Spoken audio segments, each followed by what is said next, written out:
I'm Ted Berg for SNY.TV, and today on Know Your Enemy, presented by Pepsi Max, we look at the Royals as the Yankees welcome Kansas City to the Bronx for a three-game set. Calling in to chat with us is Clark Fosler from RoyalsAuthority.com. Clark, how are you? I'm great. Thanks for having me on.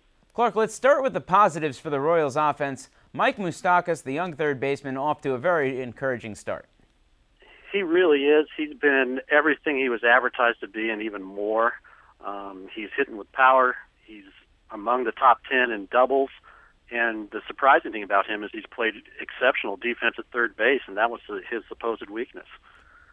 On the flip side of things, when you talk about the Royals prospects, a guy who had such a nice start to his career last year is Eric Hosmer. He's been slumping so bad, and it's sort of a weird slump.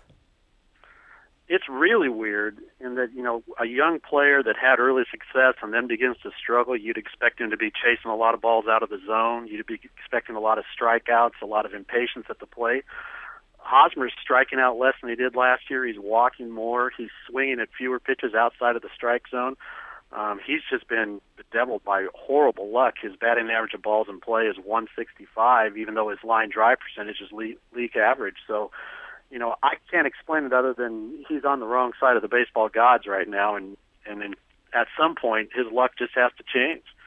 Have there been some rumblings in Kansas City about sending him down to AAA, and do you think that's a good idea?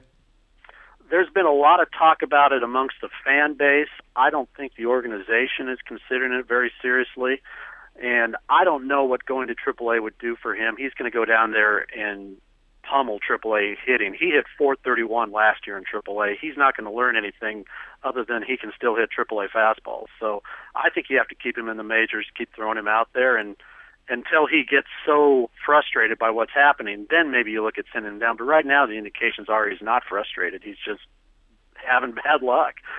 I mean, it does happen, and it's still a pretty small sample, so who knows. Let's talk about the pitchers in this series. Felipe Paulino, who's going tonight, is off to a great start. Is this an indication, you think, of a change in him, or maybe just a few lucky starts? I think it's an indication of real change. Last season, Paulino's overall numbers are not eye-popping, but he had a number of very good starts. He throws hard. He can throw a lot of pitches. He can go deep into games. He's a strikeout guy, but still has decent control. Right now, he's maybe the Royals' best pitcher on a consistent basis. I think he's probably not as good as the guy we've seen over his first three starts, but he's a solid major league pitcher, middle of rotation guy. He's probably the best pitcher you're going to see of the three this week. Tomorrow's starter Luke Hosmer has been torched so far this year, but his rates are about normal. Do you think he has been subject to some bad luck? No one in Kansas City knows what to think of Luke Hosmer. He can be, almost unhittable one start, and he can't get out of the second inning the next. He's prone to the big inning. Once it goes bad, it goes really bad for Hosmer, and he can't stop it. He's got all the stuff. He's got all the pitches. He just has yet to put it together, and we're so deep into his career now. Hosmer's just going to be he's not going to be consistent, and this is who he is. Yeah, you just at this point hope for he'll eat up some innings and throw to maybe a slightly below league average ERA at this point. That's right, and the bad thing about Hosmer is he'll go 7 or he'll go 2, and when he goes 2, it just tears apart your bullpen, and he does it way too often.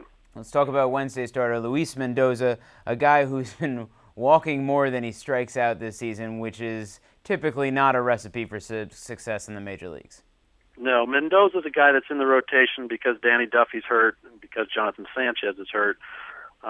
He had a tremendous year in AAA last year, and that's a hitter's league. And he survived well there, but in the majors, you're right, he doesn't strike out enough guys. He's walking guys. When he's on, he's got a heavy sinker. He throws low 90s. He induces a lot of ground balls, but he isn't consistently on. Clark, how about the Royals bullpen? How have they been in the early goings? The bullpen has been really good. The Royals have a bunch of young arms, 4 guys that throw 95 and above, good breaking pitches. The back end of the bullpen is really, really good. In fact, maybe the weakest reliever on the team is the closer, Jonathan Broxton, who at times has been very good, and he's throwing high 90s again. I think he's healthy.